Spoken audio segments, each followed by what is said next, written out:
Então vamos para este caso aqui, senhor diretor. Bora.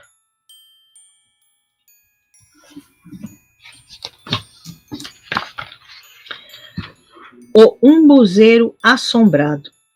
O caso que vamos contar se passou na zona rural da cidade de Remanso, no estado da Bahia. A história aconteceu com o pai de um rapaz que compartilhou esse relato intrigante. Vamos ao caos. Quando eu tinha 8, isso daí é o rapaz, né, contando. Quando eu tinha 8 anos, meus pais faleceram tragicamente em um acidente e eu e meus irmãos fomos morar com meu tio. Ele já tinha seus próprios filhos, então a casa ficou ainda mais cheia. A casa não era grande, mas meu tio fez o possível para apertar dali e daqui, criando um cantinho para cada um de nós. Foi um período difícil, marcado por mudanças e adaptação. Os anos se passaram rapidamente e meus tios nos criaram com muito carinho. Quando eu completei 16 anos, já estava ajudando meu tio em todas as tarefas na roça e no comércio. Meu tio Genésio fabricava farinha e rapadura, levando os produtos até a cidade de Remanso para vender aos comerciantes e feirantes. As terras do meu tio Genésio ficavam bem distante da cidade, o que tornava o caminho de volta perigoso, especialmente à noite. Por isso, quem fosse encarregado de entregar essas mercadorias tinha que pernoitar na cidade. Nós, os primos, nos revezávamos nessa tarefa, mas havia um primo em particular que era meio preguiçoso e sempre arranjava uma desculpa para não ir. Sempre que chegava a vez dele, ele inventava uma doença ou uma desculpa qualquer. Na semana em que era novamente a sua vez, ele acordou dizendo que não estava bem e que não poderia ir. Meu tio ficou bravo, esbravejou, insistindo que ele iria sim. Mas algum tempo depois, quando o tio Genésio foi verificar os preparativos para a entrega, meu primo tinha desaparecido.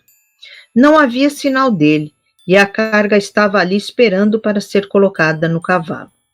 Meu tio ficou uma fera, preocupado com os clientes que esperavam a mercadoria. Vendo o desespero de meu tio, me ofereci para levar a mercadoria. Mal sabia eu que aquela decisão seria o início de uma noite que jamais esqueceria. Já passava da meia-noite e meu tio, preocupado com o horário, me disse para ir rápido e não parar em nenhum lugar. Ele queria que eu chegasse na cidade antes do anoitecer, para que pudesse negociar as mercadorias na manhã seguinte. Eu já estava acostumado a montar e galopava rápido para não ser surpreendido pela noite no meio do sertão. Afinal, eram várias horas de cavalo até chegar em Remanso. Quando já era mais ou menos 4 da tarde, comecei a diminuir o ritmo para não cansar muito o cavalo, pois já estava próximo à cidade.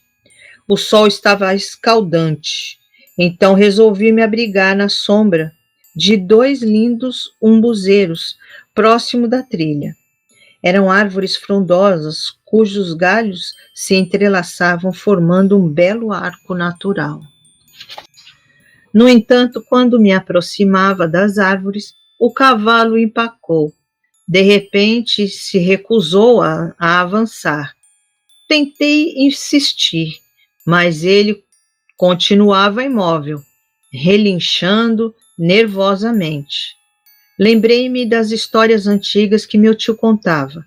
Cavalo empacou, a assombração com certeza está à frente. Eu já ouvi isso já também.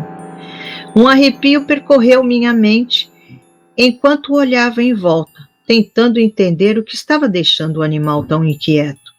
Sem hesitar, saquei meu punhal, lembrando de uma antiga simpatia para fazer o cavalo desempacar.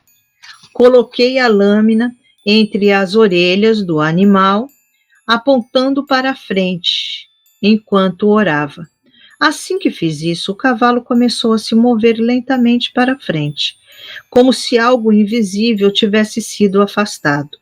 Mas quando chegamos bem embaixo das árvores, senti um peso súbito na parte traseira do cavalo, como se alguém tivesse pulado ali. O cavalo assustado chegou a dobrar as pernas sobre o peso.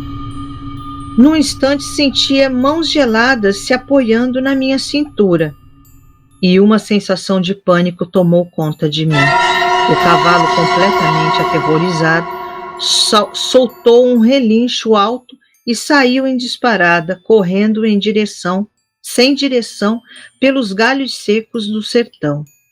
Os espinhos e galhos da vegetação da caatinga nos arranhavam enquanto o cavalo corria, como se estivesse fugindo de algo que não podia ver.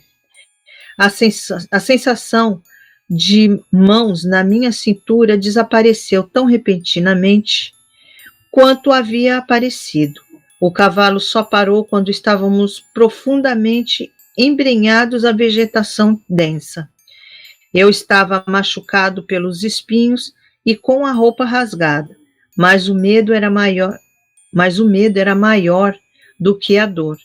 Depois de recuperar o fôlego, recolhi algumas mercadorias que haviam caído durante a fuga e continuei a minha jornada até Remanso, chegando no final do dia exausto e ainda em choque pelo ocorrido. Depois de concluir meus negócios em Remanso, aproveitei para perguntar ao povo local se conheciam alguma história de assombração envolvendo os umbuzeiros, já que as árvores não ficavam muito distante da cidade. Fiquei espantado ao saber que os umbuzeiros tinham fama de assombrados. Várias pessoas já tinham tido experiências ruins perto daquelas árvores, que, segundo diziam, haviam sido usadas como local de enforcamento no passado. No dia seguinte, parti para casa com um misto de alívio e inquietação. Curiosamente, no caminho de volta, passei próximo aos umbuzeiros, mas desta vez nada aconteceu. Nem o cavalo demonstrou o menor sinal de medo ou desconforto com a ameaça que havia sentido antes. Não existisse mais. Ao chegar em casa, contei ao meu tio Genésio tudo o que havia acontecido. Ele ouviu em silêncio, com uma expressão grave no rosto. Quando terminei, ele levantou a camisa e me mostrou as cicatrizes antigas do seu corpo. Tio Genésio revelou que tinha passado umas experiências idênticas à minha naquela mesma região, muitos anos antes.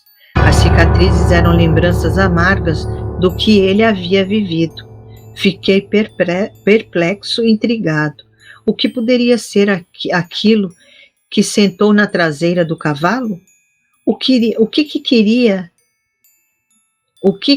comigo e com meu tio tantos anos atrás?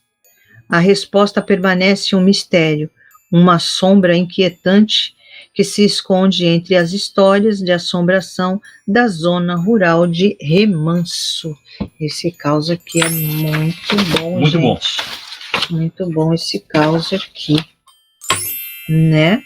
Que susto! Mas esse negócio de sentar aí na traseira do cavalo ali atrás, né? Ali atrás, né, do cavalo. Eu já ouvia falar até de bicicleta já. Sentir alguma coisa ali, sentar na bicicleta, moto, isso eu já ouvi bastante. Vamos lá, senhor diretor?